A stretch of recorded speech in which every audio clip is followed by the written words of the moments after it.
Hi everyone, Jennifer Blevin-Smith with Integral Clinic Solutions, and you're watching my YouTube channel, Navigating the Business of Medicine.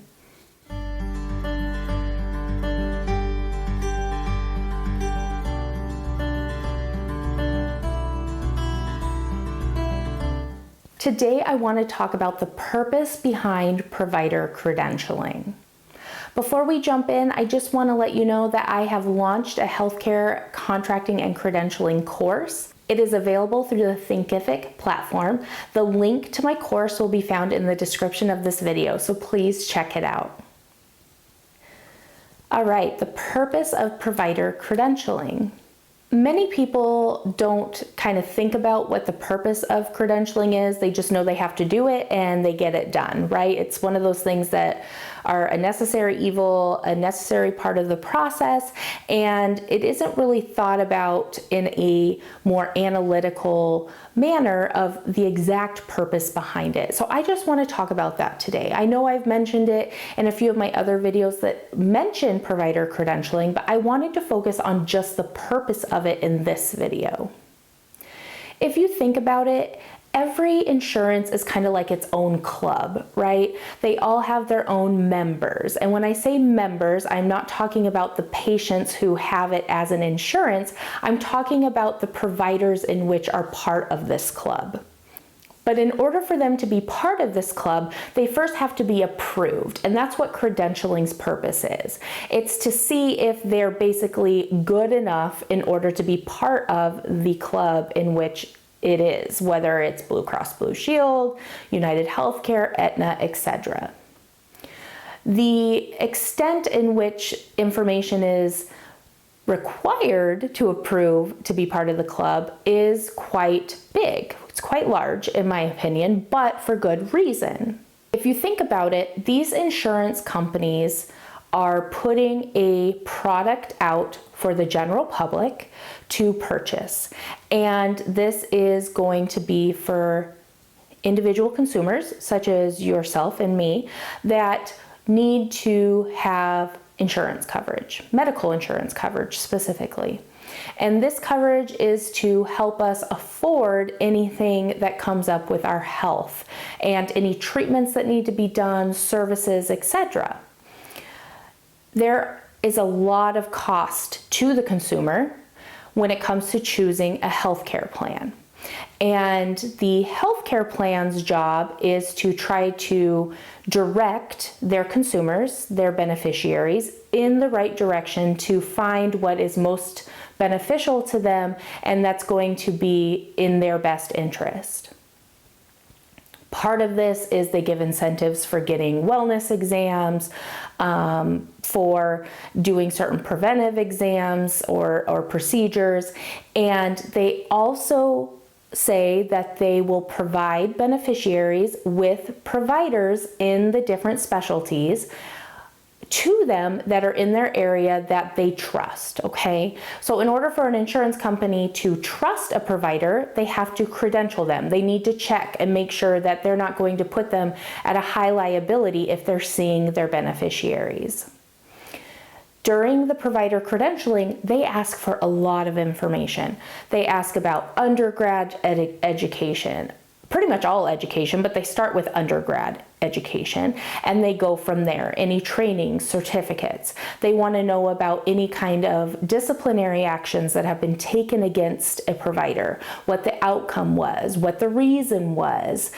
They ask about any kind of benefits or perks that a provider could bring to a patient, such as speaking another language or the accessibility and things that they offer in their clinics. They will talk about their hours of operation and when they're going to be available to patients. I mean, there is so much that they want because not only do they want to make sure that the provider is capable of performing the service in which they will be billing, but they want to make sure that their patients are in good hands, that they're going to get the treatment that they need, that the provider has the education, the background, the certifications that are required to prescribe medications, to be able to safely guide a patient, and also won't exploit the insurance company for things that aren't necessary. So providers have to go through all of this training of fraud, waste, and abuse and make sure that they're only billing for the things that are necessary. And there's a bunch that goes into it after they become credentialed as well. But they just want to make sure that they are finding providers whom they trust and that they can feel confident in telling their beneficiaries to go see them. The credentialing process has to be done every 3 years, or re-credentialing, and that's because they want to stay on top of and make sure that if anything happened to that provider during those 3 years, it can be caught and they can consider whether a provider needs to maybe no longer be on their panel, maybe no longer be able to participate, or if they can, maybe they're going to be under a little bit more scrutiny or have some requirements. And that's what happens. The provider credentialing is basically the insurance taking liability or taking out as much liability as they can, and knowing that when they're telling their beneficiaries that you should go see this provider for this reason, they have confidence that they're going to get the best treatment. It's going to be at the basic costs of trying to figure out what's going on and treating them. It's not going to be excessive, etc. The directories in the insurance companies, well, they used to have paper booklets and they probably still do somewhere, but it's usually online now on their online websites.